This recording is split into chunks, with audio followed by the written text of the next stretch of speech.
guys, Theo Cannon here from Fiction Atlas Press, bringing you another monthly marketing tip. And this month, I asked you to hit me with your marketing questions, and you did not disappoint. I got so many awesome questions. I'm going to do my best to fit as many as possible into this special Ask Me Anything episode. The first question I got was from the lovely Sherry Hutchison. And she writes, "Hello, Courtney. In a year where I'm collaborating as one of 12 authors with the fantastic artist and musician Seraphine Black, I will have 7 songs, one for each of my 7 books in the series. My mind is full of possibilities for marketing later this year. This makes me question what I could do, as I have no audibles to any of my books due to a lack of knowledge and income to hire someone. Could I be crazy enough to hope a published song would replace an audible in some way?" First of all, having those songs by Seraphine made for your book series is an excellent and unique way to market and to pique interest in your books. It's not something I've seen very often in the indie space, which is not always a bad thing. I think music is really something that connects readers to stories, no matter if the music is actually written for that particular story, or if it was curated by the author or the fans on a book playlist, which has become more and more popular.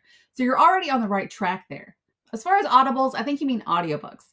There's no question that audiobooks are on the rise in popularity, and they do not seem to be slowing down. We're a busy society, and the convenience and the increase in the production quality of audiobooks in recent years means that audio is a lucrative gateway for your story to reach more readers and to become beloved. However, cost is always an issue when it comes to getting an audiobook made.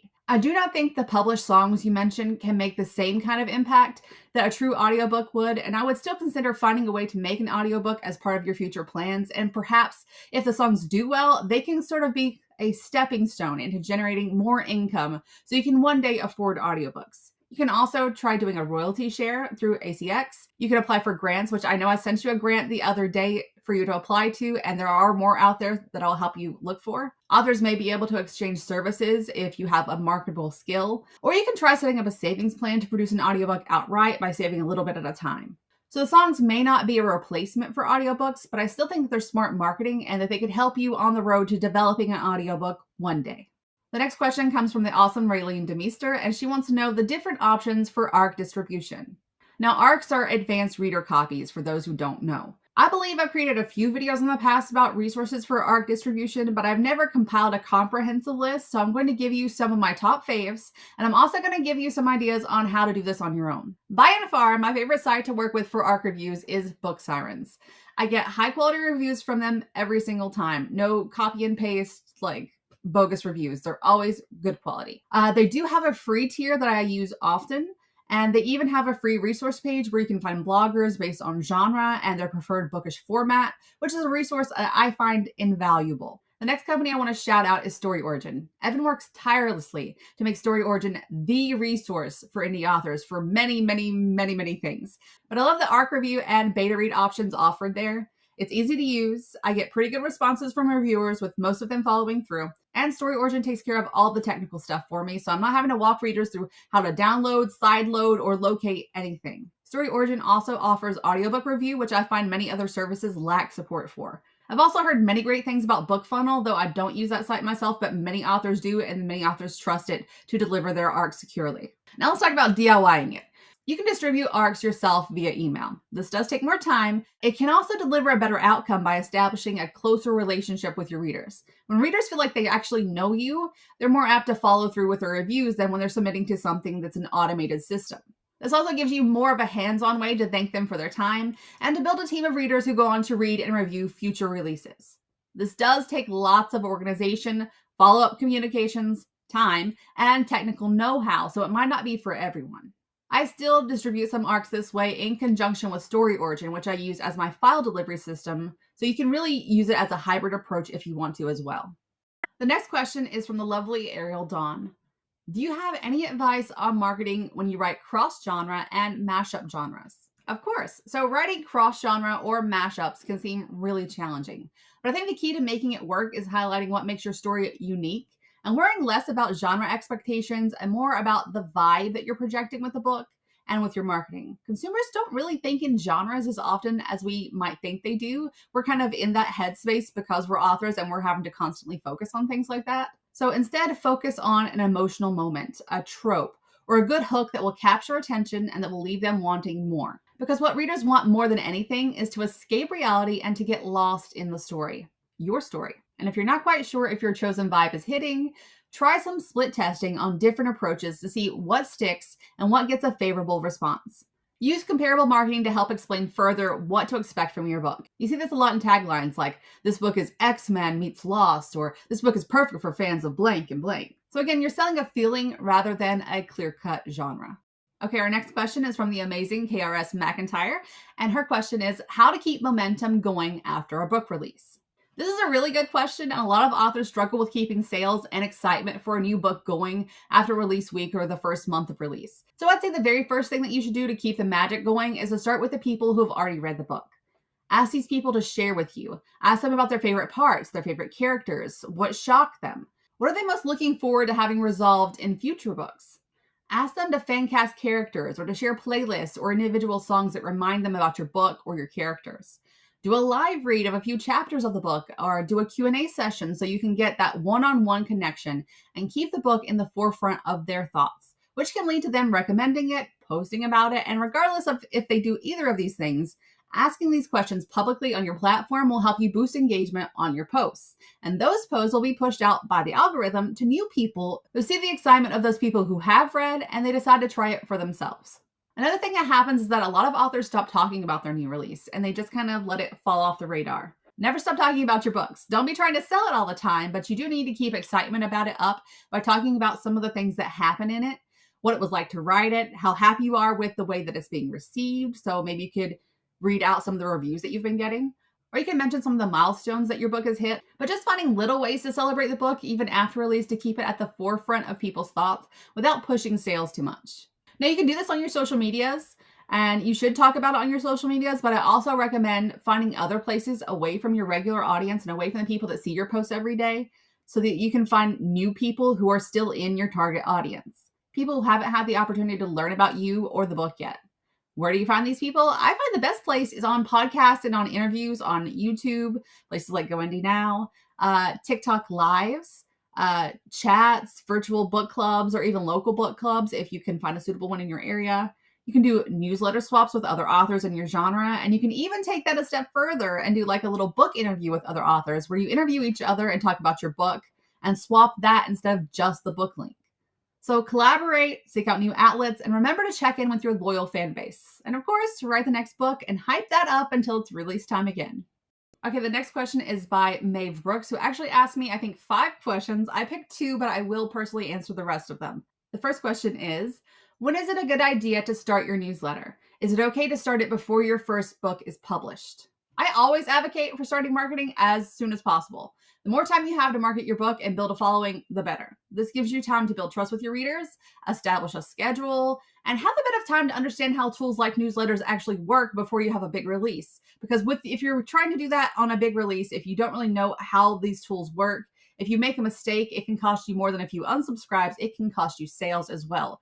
So being kind of versed in how it works before you have anything big to kind of put out there is actually, I think, a good thing. Okay, our second question is, for authors who write spicier books, is there a method to include spicier content in newsletter? Perhaps through a link with a password? I don't write spicy content, but I have worked with a lot of authors who do on various projects like newsletters and websites. And in my opinion, the best way to deal with this type of content is to host it on your own website.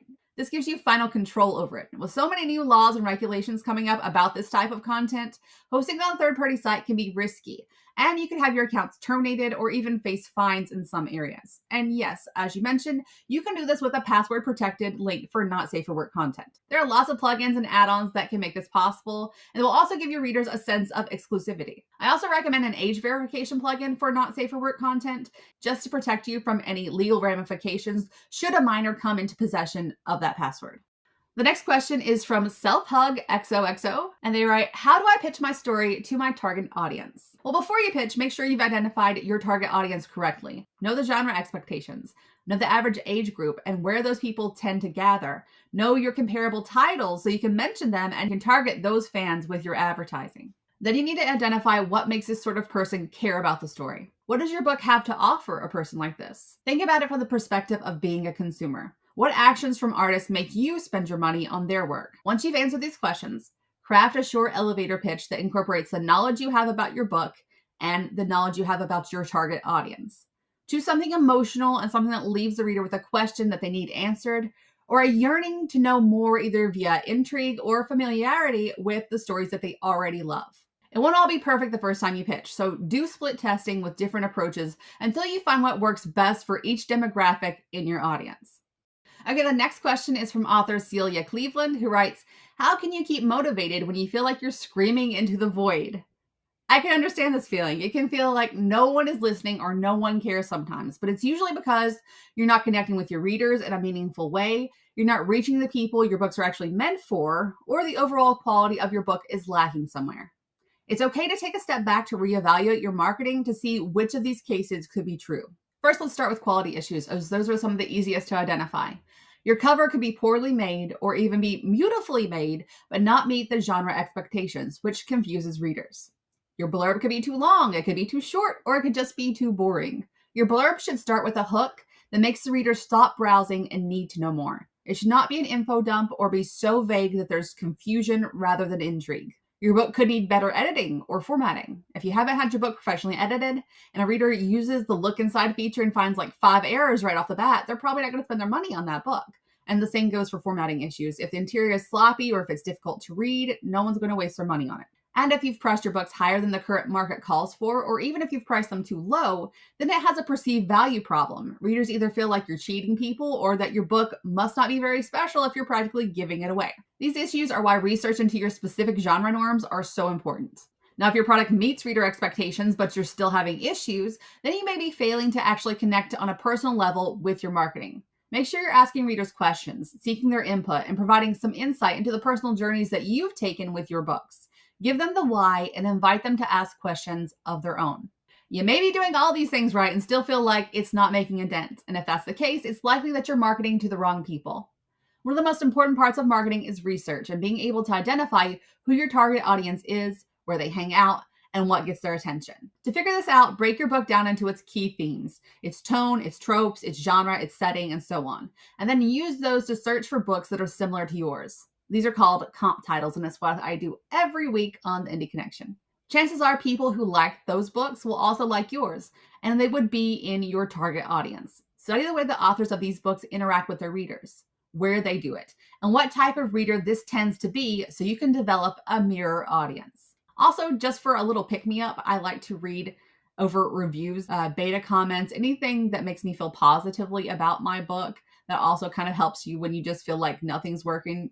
Knowing that there are people out there who appreciate your work is also just a really good feeling, and it can help keep you motivated.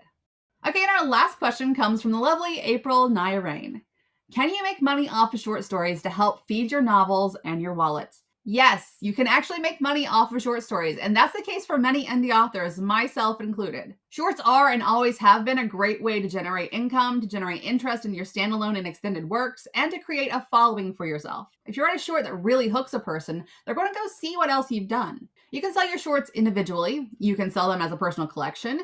You can submit them to be part of a magazine or an anthology with other authors. Some genre magazines especially still pay really well for quality stories, and depending on what rights you give them in the contract, you can sometimes be paid multiple times for the same story by being republished, reprinted, or even converted to another format like audio. You can also serialize short stories on sites like Patreon or Ream for a steady monthly income that can ultimately help you fund other projects. There are a ton of avenues you can go down with shorts, and making money is not the only thing that you can use them for. You can use them to try something new, a new genre, a new trope, to test out a character or a storyline that's maybe been banging around in your head for a while. Test it out in a short.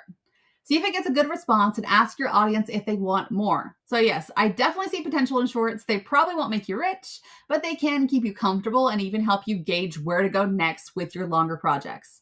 Okay, those were my marketing tips for July. Thank you so much to everyone who submitted questions. If I didn't answer your question on the show, I will be replying directly to your comments so that you can get an answer. I hope these tips have helped you.